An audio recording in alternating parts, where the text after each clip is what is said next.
The following is a project of our nonprofit newsroom. Support Midcoast Morning and local community-centered journalism today by signing up to be a monthly sustaining donor at chly.ca/donate. It doesn't take much money to support local news. Hello and welcome to Midcoast Morning. I'm Joe Pugh.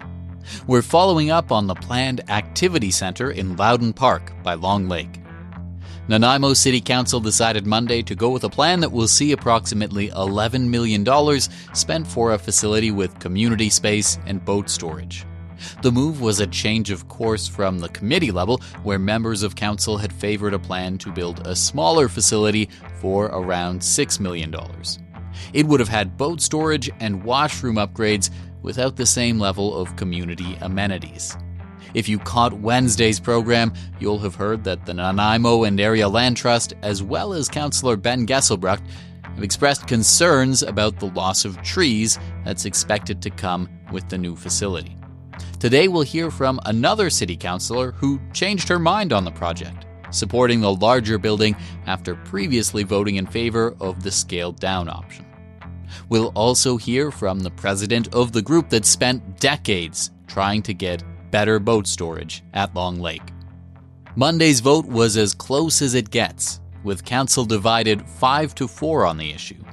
Voting in favor of the bigger boathouse were Nanaimo Mayor Leonard Krogh and councillors Ian Thorpe, Tyler Brown, Cheryl Armstrong, and Janice Perino. During discussion on the issue, Perino asked a question of city staff and was provided with inaccurate information.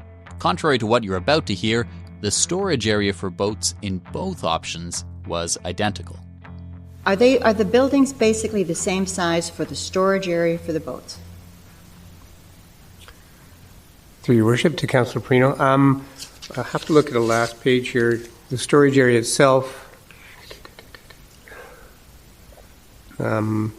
Sorry to put that on you. It's a very interesting comment from Councillor Brown, and I just wanted to make sure, because that does make a difference, particularly for the different groups in the area. The storage in option 1 is considerably larger than it would be in storage 2, or in option 2. It is considerably larger. It is larger, yes. For the boats as well. For the boats area. Okay. Correct. Thank you. That information appeared to play a role in changing Councillor Perino's thinking on the issue. Well, I can't believe I'm doing this, but you know what? I was not aware, or just didn't get into my brain that option number 1 was considerably larger. And that is the case. And that's important to the different groups who bring their boats there. That's an important piece. The fact that we don't have to go to the taxpayer for more, we have the money, and the fact that it's shovel-ready, I will in fact change my opinion and vote for it. Later on in the meeting, after a vote to build the scaled-down boathouse had been defeated 5-4, the staffer corrected the error while fielding another question from Councillor Hilary Eastmere. I do have to apologize. When Councillor Perino asked me about boat storage, I looked. It was additional club storage as large as boat storage is the exact same in both option A and option B. It's 490 meters squared. The rest of the facility overall is 400 meters less in option B as it is in option A, but the boat storage itself is 490 meters, and I apologize for that. I was looking at the opposite, the second line down. But as far as the question from Councillor Eastmere on rescoping, that's what architects do, and we can certainly look at if that's council's wish. Okay, I appreciate that information, and I honestly, the part about the boat storage not being the same size in both, that's critical information that we should have been considering on the first vote. And I don't know how we address that. We have a motion on the floor, Councillor Eastmere. Speak to the motion. The potential impact of that error was never addressed during the meeting, so I got in touch with Councillor Perino to get her thoughts on the issue a few days down the road from the decision. What were the main things you were taking into consideration when you were deciding how to vote on these upgrades, both at the Finance and Audit Committee meeting and then at this week's City Council meeting?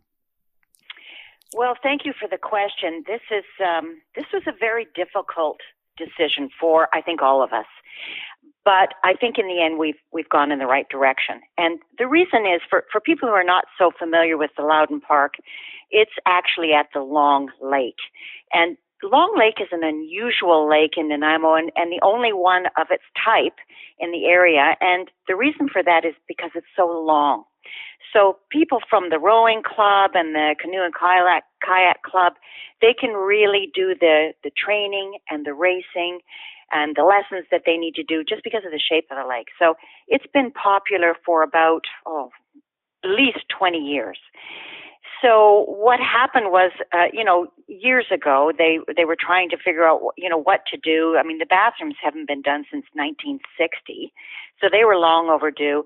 But it's the boat storage in particular that the boating groups were looking for, because their boats, of course, are subject to, the winter snow, rain, all the horrible elements that we sometimes get in this area.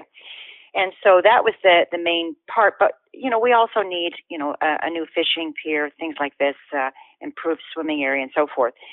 So two options came forward to us. To make a long story short, two options came forward to us. We actually have the money in reserve, so we don't have to tax people additionally for this project, which is some good news. It's still using tax dollars from the past, but at least we don't have to ask for more additional dollars. And for me, the decision was, as one of the other councillors put it, do you want a tin can that protects the boat? Yes, but do you really want something that's a legacy for the long term? Do we want to look back at this project in 10 years and say, was the tin can enough to protect the boats, or was a proper facility really the important part? And for me, in the end, certainly Councillor Brown, Councillor Thorpe, and the mayor made some very strategic comments that I felt were appropriate, and I ended up voting with them. It's a tough one because we do have to remove some trees, and the trees are gorgeous. No matter which project that we do, we have to take some trees down. So, either way, it's not great for those of us who love the trees, but we will be able to plant new trees. They'll take for a long time to get to the heights of where these are, but we will have the facility that I think we can all be proud of for years to come. Now, during the meeting this week, you asked a member of city staff whether there was more boat storage in the larger building that council ultimately went with. He said there was. You were pretty clear. You said and more storage specifically for boats. He said, yeah. And you said that information was really significant for you, that it contributed to changing your thinking on this. And you changed your vote compared to how you had voted at the Finance and Audit Committee meeting. After the vote, the same staff members said that the information he gave you was incorrect, that there was the same amount of boat storage in both options. How do you think having that information at the time would have influenced your thinking? Oh, it definitely would have made me stop and rethink, because you've got to imagine that you're trying to make the very best decision.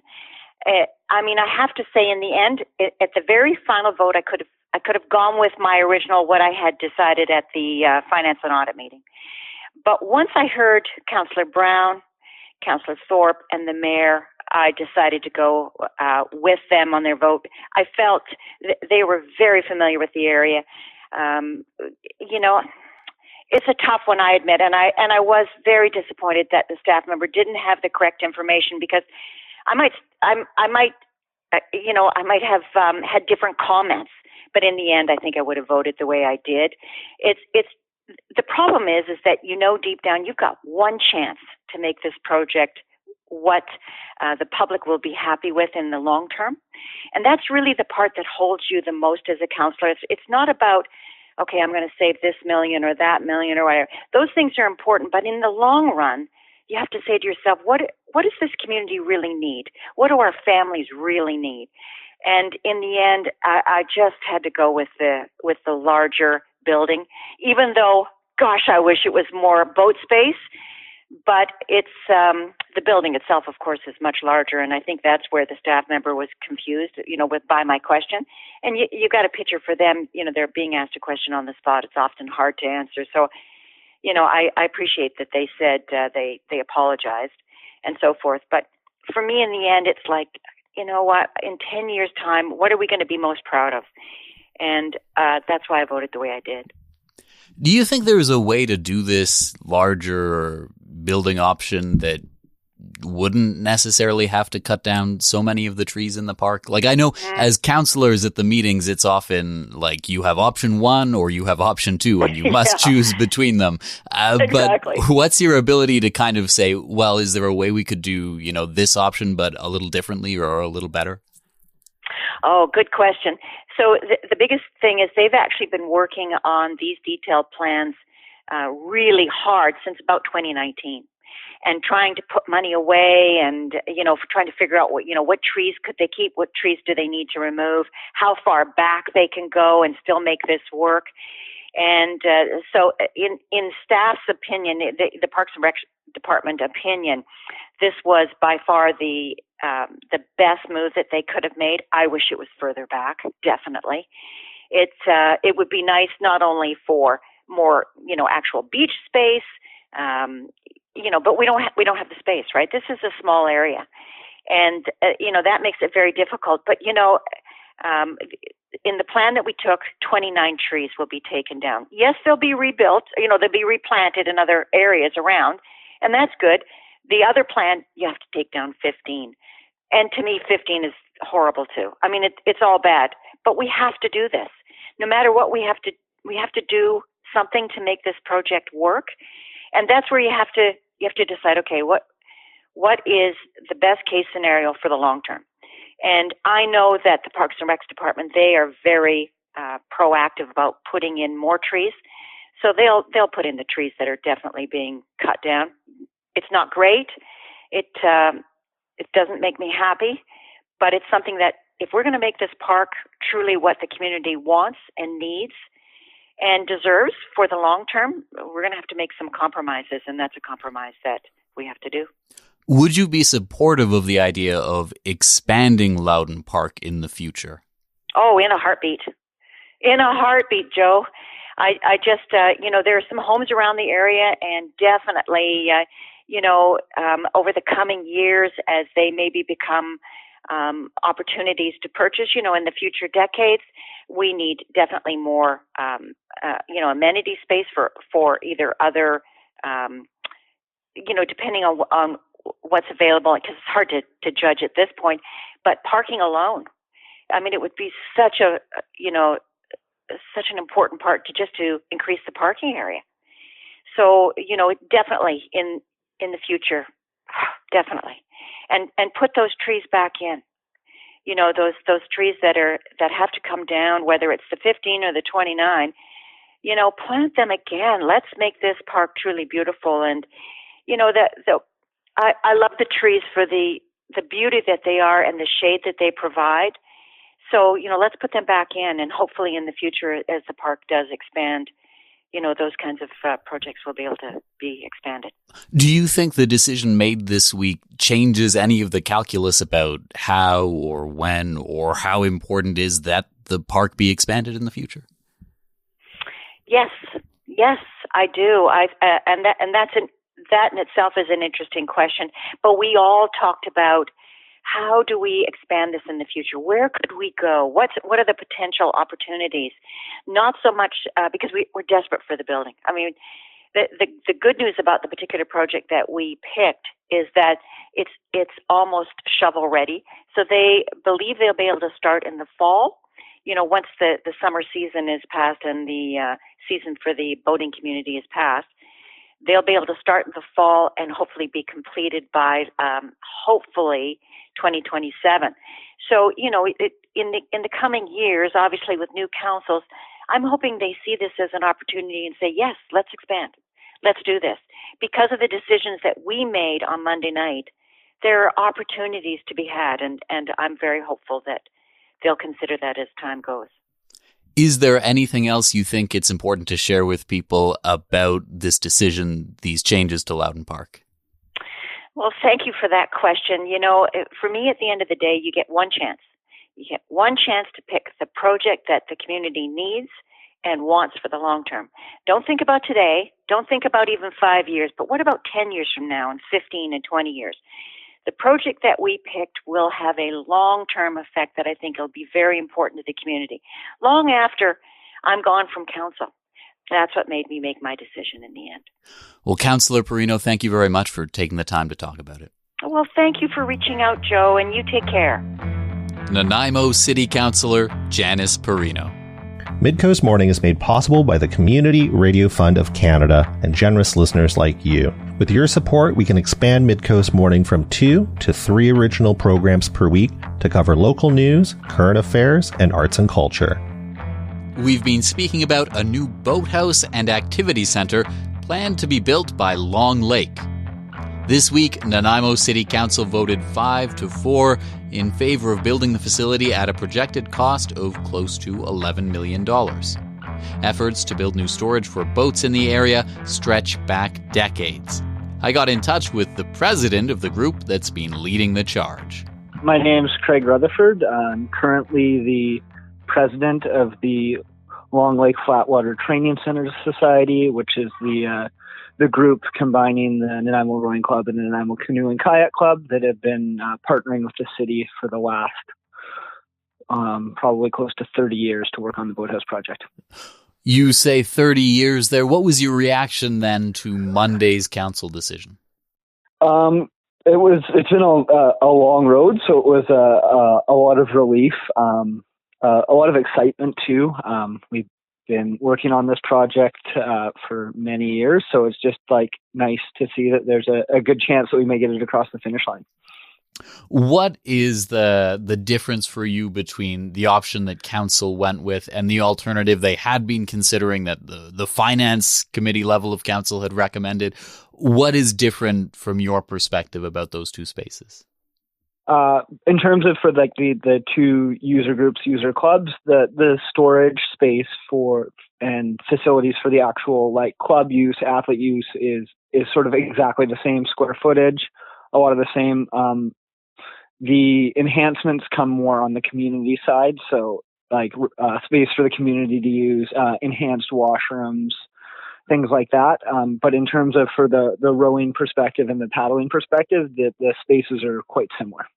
How many people are going to be impacted by this? How many people are in the rowing and canoe and kayak clubs, as far as you know? I don't have exact numbers in front of me, but between the two clubs, with all the community programming we're running, it's going to be well over 1,000 people per year. You talked about how the storage in this building and the alternative would have been about the same size-wise, at least. So beyond boat storage, what does this building need to do?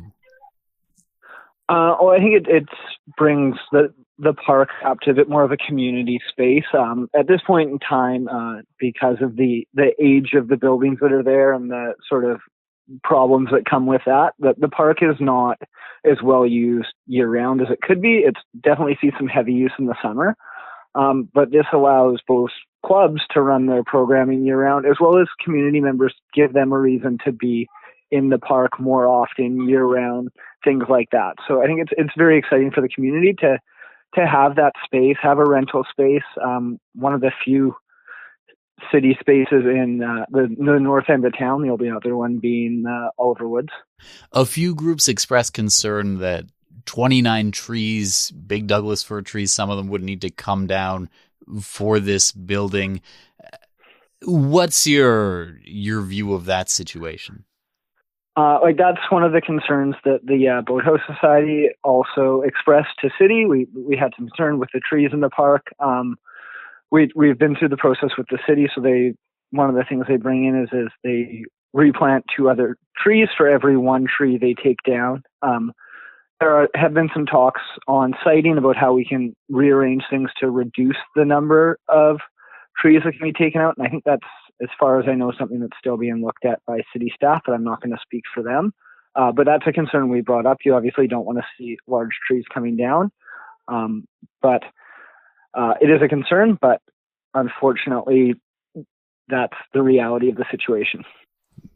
You've talked already so far today about how this has been a process that's been like 30 years in the works. At Monday's council meeting and at the previous Finance and Audit Committee meeting, there were some talks about like previous designs that your group had maybe come up with that were closer to the water. Could you just take me through like what has this process been like over 30 years? So I came into the project personally, so that's sort of my level of expertise in about 2010. So through that, we've been working with the city all the way through, obviously, because we're in the city park. We talked through a bunch of designs. We looked at other designs with architects, and then the two most recent designs were with another architect's firm. So it's sort of been a change in design. Some of the things like due to the size of the park, there's a setback from the water that's required by the province, things like that. So it was a lot of sort of trying to balance what the clubs need with the reality of the space that's available. So going into Monday's meeting, were you really like, what was your key hope to come out of that? Maybe I'll ask that to start. At this point, for the two user groups that have had, equipment stored outside in the snow, the rain, the UV that they're not designed with, it was pretty much just a desperate hope that there would be a way to look after our equipment, a way to better serve our athletes. For us, yes, we would take anything at this point. So, really, we were just quite excited that, maybe we would have a way to better look after the community members that take part in the sport and the equipment required. Was there a preference? Were you like really hoping to see the other option make the comeback that it did for the bigger space? I think from the two clubs' perspectives, from what I've heard from talking to them, is they would have been happy with either space. I know some people have expressed that it would be nice to make it a more community-oriented park, and some thought that the option City Council decided to go with was better for the community as a whole. But there was really no preference from the clubs. We wanted anything. We didn't want to try and force council to make any sort of decision because it is a city facility. We just wanted to have something. What is the calendar like for the canoe and kayak and rowing clubs? How much of the year do you spend out there at Loudon Park? So our programs operate in the park 12 months out of the year. Our on-water programming on the lake, usually March to early December. So we usually take January, February off the water. But yeah, we're still operating. Some of our higher end athletes train 12 months out of the year. So they're in the park, not necessarily in the current facilities because there's not a lot of space, but they're in the park doing their dry land workouts, things like that. And even our youth programs that run year round, they are also in the park 12 months out of the year, making the most of the space we have. And a big topic of conversation at some of these meetings was that Long Lake, it was said, was the only space around for this. Is that true? Yeah. So we've sort of looked at all the other options as both sports are flat water sports. The ocean isn't really conducive to rowing and sprint canoe kayak activities. And then the lengths of other lakes are not long enough. Westwood doesn't allow us to have motorized vessels on. And due to some of the tree stumps that are in the lake, it's not deep enough in a lot of spaces for the rowing boats and the kayaks. And in terms of the future of the park, now with this boathouse, this almost kind of quasi-community center coming in, are there other things that you feel will need to change to evolve with that? Yeah, and from my understanding, there's a whole park redevelopment going along with it, which is one of the things we've sort of been pushing with the city, is making the park more accessible for all users, not just for our programs.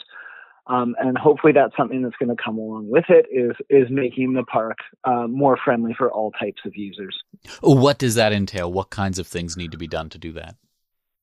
So things that we've been pushing for as a society is having paved paths down to the docks. Some of the improvements have been made. There was a Moby mat installed on the beach 2 years ago, but the access to the Moby mat, there's no paved access to the Moby mat. MobiMet. So things like that can allow people to get down to the beach, down in the park, and enjoy it.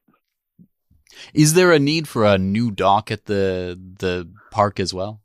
No, not from my understanding. At some point that we may look at expanding it to better serve the community. But at this point, the current docks, I believe, are staying. Is there anything else you think it's important people know about this news, about this new boathouse that's coming to Loudon Park?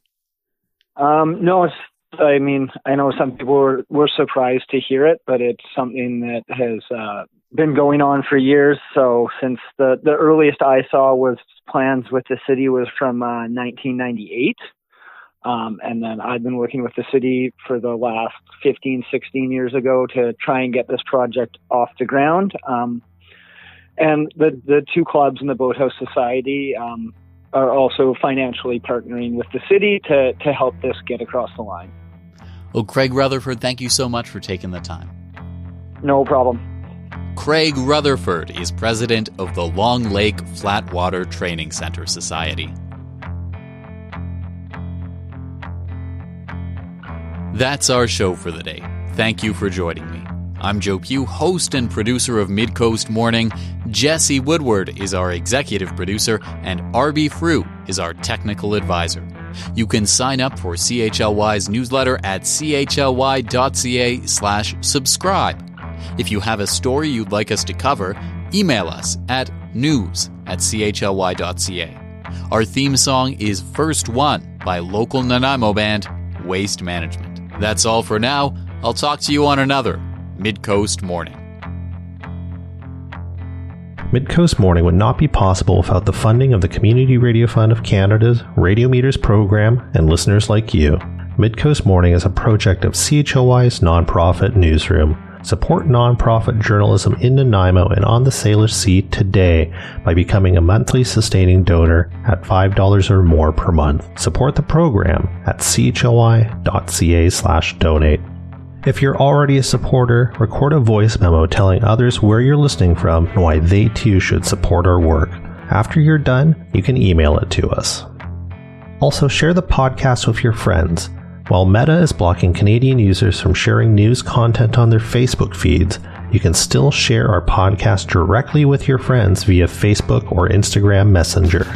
Finally, this program acknowledges and gives thanks to the Nanaimo First Nation as we broadcast and podcast from their traditional territory. Thanks for listening.